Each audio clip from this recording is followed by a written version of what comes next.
Hey folks, David Stewart here.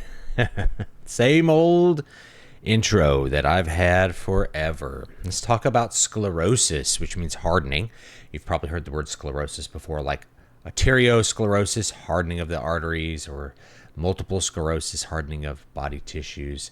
I believe it's Latin. I could be wrong. I don't want to. Someone's gonna be like, it's actually Greek. No, it's a Latin word, and we've used it for other things. Like I've heard eurosclerosis, the kind of stagnation of the European economies and how they're sort of fixed in place.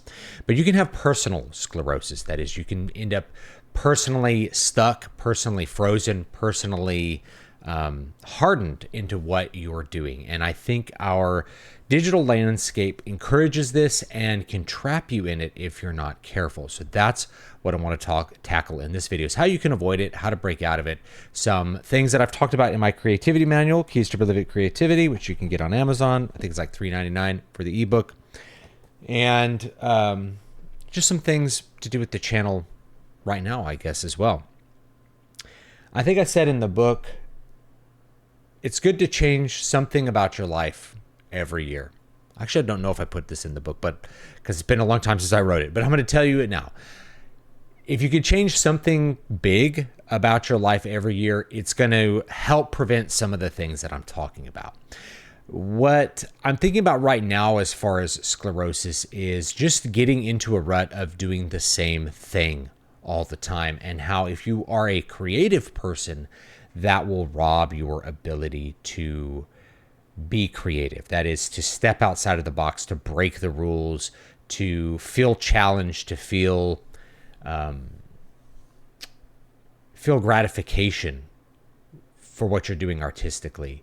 If you get too sclerotic, then the creative job becomes a repetitive job and can become boring, or it can become even torturous, because one of the most difficult things to do is to do something that's artistic and not care about it. It's actually really hard, and it's very draining on the spirit and the soul to do that. It feels like your soul is being sucked out of your body if you, for instance, are having to perform music that you don't care about or you even actively dislike in order to get a paycheck. Imagine having to clean toilets all the time, but like the toilets require your maximum effort and all of your thought and all of your skill in order to clean that toilet. You probably start to resent what you're doing.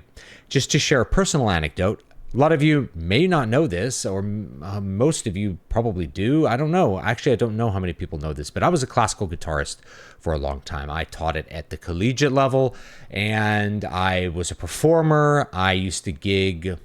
For a long time, I gigged like 4 nights a week. I did that in California, and I did that in Nevada. And after doing that for about 10 years, after gigging and teaching and doing that thing, I really wanted to leave the music business. The music business had been really bad to me.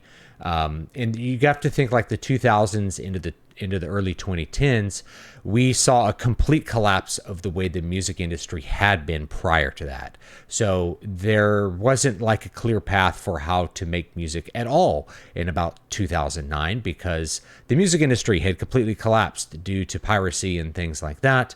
That's a big reason. I've talked about that in other videos, but that's not the point. The point is that classical guitar, which was something that I took up mostly because I could make money doing it and I was good at it, and I didn't have to fall into the pitfalls that most people fall into as musicians, which is dealing with other musicians. That is, I didn't have to have a band. I didn't have to pay the band. I didn't have to deal with the egos in the band. I didn't have to deal with coordinating people and herding cats and getting people together to do things. I could just be myself and play classical guitar.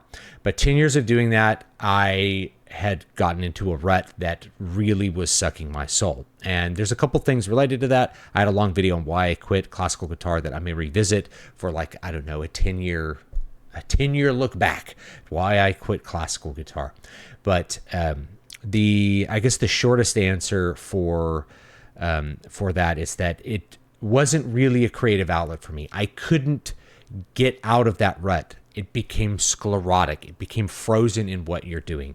There's a standard repertoire, and the lower you are on the totem pole as far as classical guitarists go, the more standard your repertoire has to be. And I was probably pretty low on the totem pole in that I wasn't like Elliot Fisk or someone. I wasn't pulling big crowds to play recitals at universities and stuff. I was just a guy playing weddings and playing restaurants and playing recitals and sometimes salon performances, things that some of them were better than others, but most of them, there's an expectation of a certain kind of repertoire. And if you step outside of that, you feel the audience response get really diminished. I remember many nights playing just really hard pieces that I just had down, and they were just, really difficult.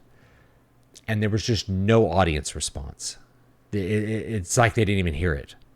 And then you go and you play like Romance, which is like the first guitar piece I ever learned. Go and play that. Da, da, da, da, da, da, and everybody claps and you get tips for playing the easiest thing.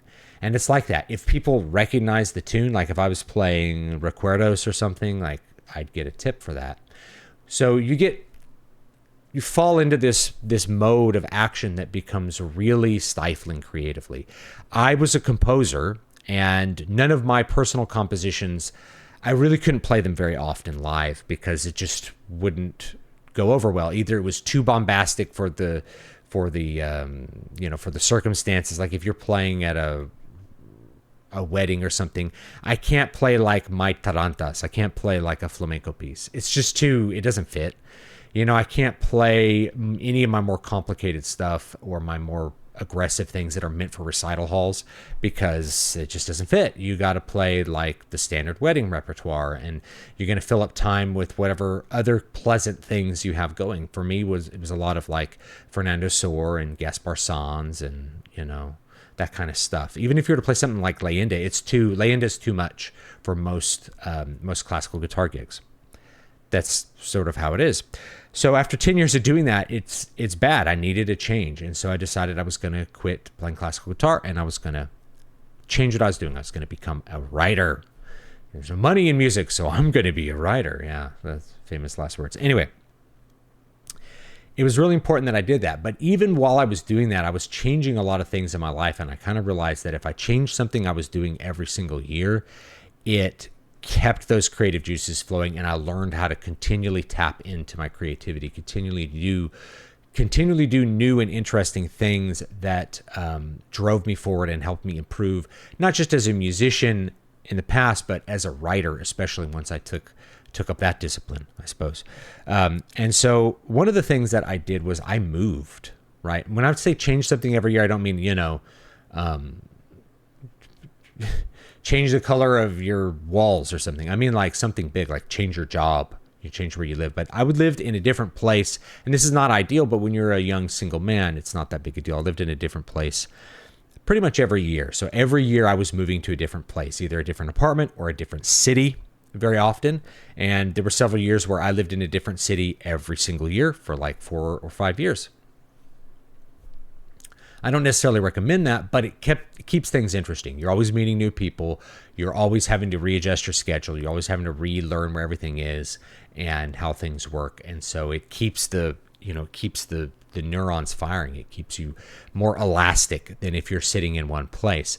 A lot of times as artists, we seek peace. Like, I just want to work on my art and I want to have a place out in the country where no one will bother me. And it's like, that's great for a while, but you do need some dynamics in your life to keep things going. Something that is really big that changes your life is having children. So if you're having children, every child is a change in your life. Every year the kid's changing. Like, your life is so dynamic when you have children. It's really hard to get stuck in a rut, but it's still possible.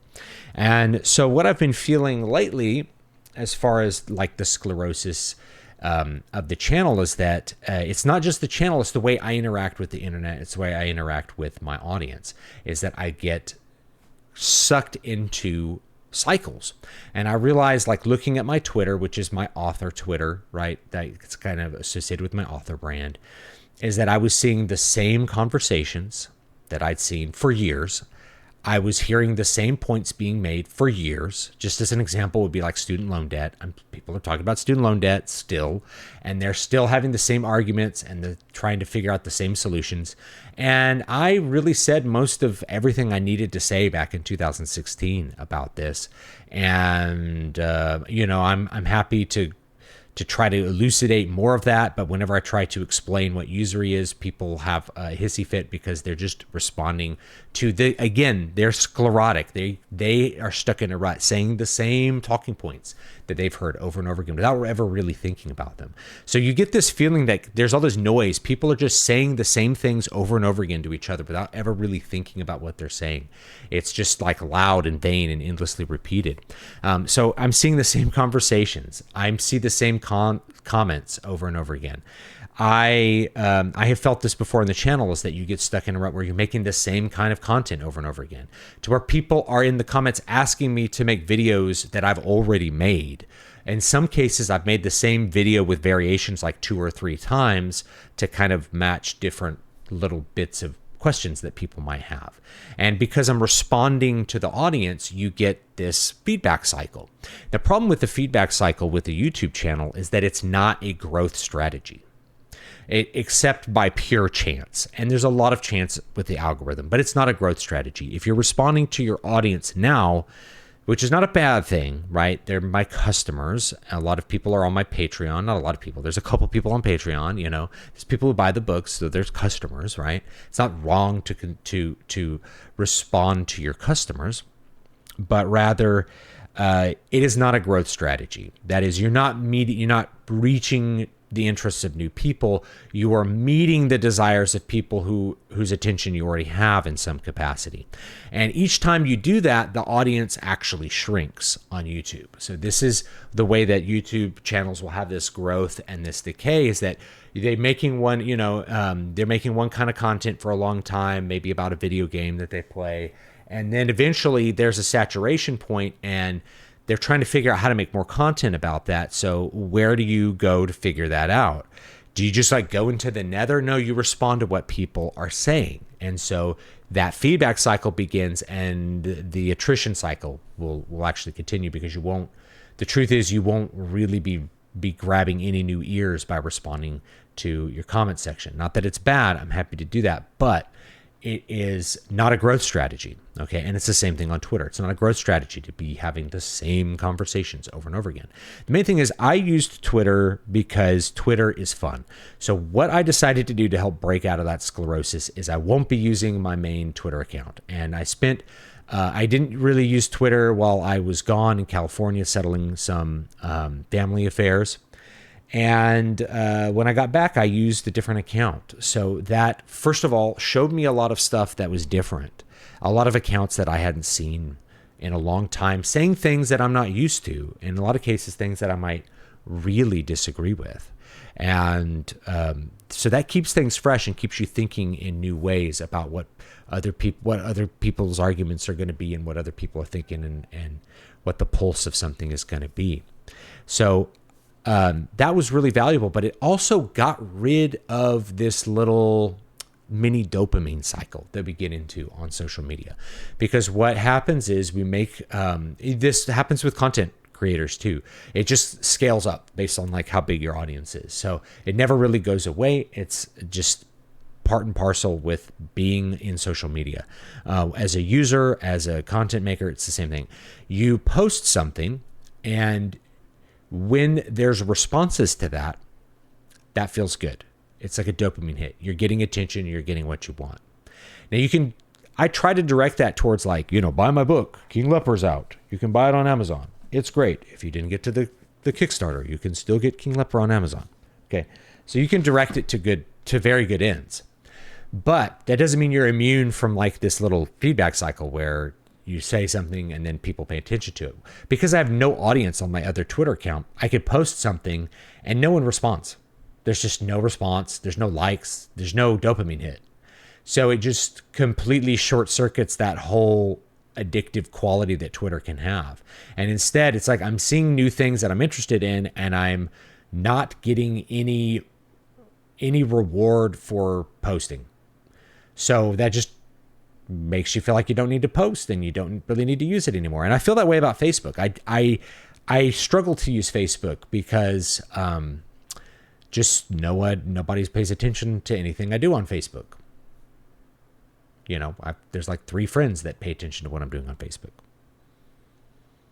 Great. I love those 3 friends. I love them a lot. But the point is, I don't get this. It's not a way for me to do anything to like sell books, but I also just don't get any dopamine hits from it. So anytime I open up Facebook, I'm like, I don't feel like posting anything. I should say something about my wife's cat dying the other day, but I just don't know what to say. And I just can't be bothered to look up pictures and think of something to say for like people that don't care about my life or anything, right? Like they're real life friends, but I'm sure they care on some level, but they don't care on Facebook, right? Because they don't see it. Like Facebook doesn't show my post to anyone. And it's the same problem with Facebook pages. It just doesn't show the post to anyone. So anyway, that cuts that little dopamine seeking thing down, because my level of I need dopamine hit is like, I need 5,000 views. And if you think about somebody with like a really big channel, it's like, oh, I only got 1 million views on this video, right? 1 million views, like, man, most YouTubers would kill for 1 million views on anything, right? Like, I don't think I have any videos that have 1 million views on them at this point. I think I have hundreds of thousands, but I don't think I've hit 1 million on anything. But for somebody that has 10 million subscribers, 1 million views is not that much. Like, man, I really thought this would do better. I thought I'd get more than 1 million views on this video, or I only got 500,000 views, and it's just not enough, right? Because you just set your level up higher for that. Big channels have their own things going, but the point is you still get the same feedback cycle. And a lot of the ways that we look to monetize our channels enhance that feedback cycle. One of them is Patreon. So with Patreon, what am I selling with Patreon? Well, mainly I just want to sell books. I want to give people a chance to support the channel and the content that I make and get something free for it, which is going to be a couple of books every month. I do have a Discord. That's another benefit. And the Discord is really valuable because those are people who it's just more human. And I love things that are more human and are outside of that little feedback cycle. But the comment section, which I love all of you, right? I look at the comment section, and if I'm too cued into the comment section for what kind of content I need to make, it's going to kill the channel. Because you won't be thinking creatively, you won't be thinking expansively, you won't be thinking about synthesizing something new and interesting that might catch people's attentions, that might please a bigger, broader audience or capture new eyes. Because attrition's real. Even if somebody likes what I'm doing, they probably get bored of me over time. And there's nothing wrong with that. We get bored of things and we move on. I got bored of classical guitar and I moved on. It's just one of those things that happens. So how am I intending to break out of the sclerosis, right? I'm changing some things that I'll be doing. And I'm not 100% sure on what all of those are going to be, but one of them is going to be taking a step back from independent publishing. I will make a bigger video. In fact, I've already recorded it because I made one video that was this topic, but the audio was messed up, and I'm like, it's actually less effort to just make a new video. So here I am. But I will make a bigger video on why I won't be independently publishing books for the foreseeable future, maybe sometime in the future, or won't fit the model that I've done previous to this. We'll just put it that way.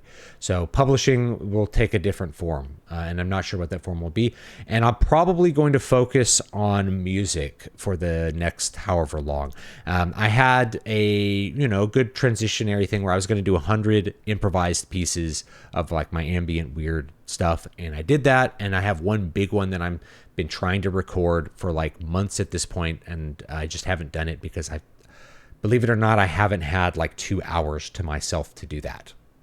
Like that's how slammed my time has been over the last 6 weeks. And it's not going to get too much better. I'm not going to be getting a whole lot of extra time. So that's one of the things that I worry about with Patreon, right? It's like, am I making enough videos to please the patrons? Channel memberships, am I making enough videos to please the audience? What value are they getting from it? I start to work for the people who already like me, and that's fine. It's good to work for people who like you, right?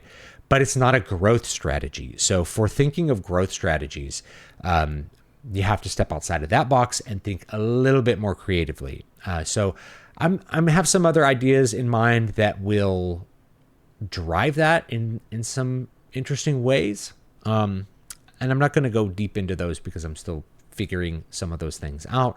But the point is, you need to shake it up a little bit, need to do something different. So I will be focusing on music for a while. I won't be publishing or live writing books for a while. If I live write another book, or I feel like I have the time to do that, then that book will be available to patrons for sure. That will be another Patreon and Substack kind of paid content thing, so people can get that book and don't have to wait for me to put it out on Amazon or do a Kickstarter or something like that. People got King Leper like last year for free. The few people that bothered to get it off Patreon when it was available on Patreon, they got it, right? So patrons get things early and they get a reward for it. But I don't want to feel like I'm working for the patrons, because that will actually stifle my creativity. Then it becomes a job, and then it becomes a job where you can't try new and interesting things, and you're really stopping at whatever level you're at and not expanding and thinking beyond that. And I'm a person that I really got to be pushing forward. It's growth or decay, right? If you are not growing, then you are decaying. It's really hard to stand still. You can take a step forward, you can take a step back, but you're probably not standing still on whatever you happen to be doing. So anyway, this video has gone on long enough. I think it's 20 minutes. That's what I wanted to talk about with sclerosis. So ways that you can avoid sclerosis, some of the strategies I talked about in the book. Change something big about your life once a year. It can be something like change the way that you're working out. It could be beginning a workout, right? Those are things that kind of shake your schedule up and shake your health up, change your diet. Those sorts of things can actually shake your life up quite a bit. But if it's not something like that, take a look at your job. Maybe you need to go hunting for a new job. Maybe you need to be taking up a new hobby or dropping a hobby, quitting one thing and starting up another thing. Take up archery and stop doing CrossFit or whatever it's going to be. Change at least one little thing about your life every year to keep it interesting. Get a pet cat, or don't. You just figure out something that's going to keep your life moving forward, so you don't get stuck in that rut. Change what genre you're writing in. That's a big one, right? Write something outside of your normal habits of how you write. That can actually do a lot to push things forward. So anyway, that's my thoughts on that. Leave me your thoughts down below. I'm always interested in reading them and knowing what you guys think. And I will see you all next time. Have a great day. King Leper is out on Amazon, so you can grab that. If you got the Kickstarter edition, it's the same exact thing. So you already have it. If you feel like leaving a couple of stars, I'm always appreciative of reviews. They help me to sell the book over the long term. Though, as I will explain in another video, the Amazon model is not great right now, so no one should be relying on that, and I'm not, but I still really do appreciate the reviews for the long term and a long tail sales of the book. So have a great one, and I'll see you all next time. Have a great day.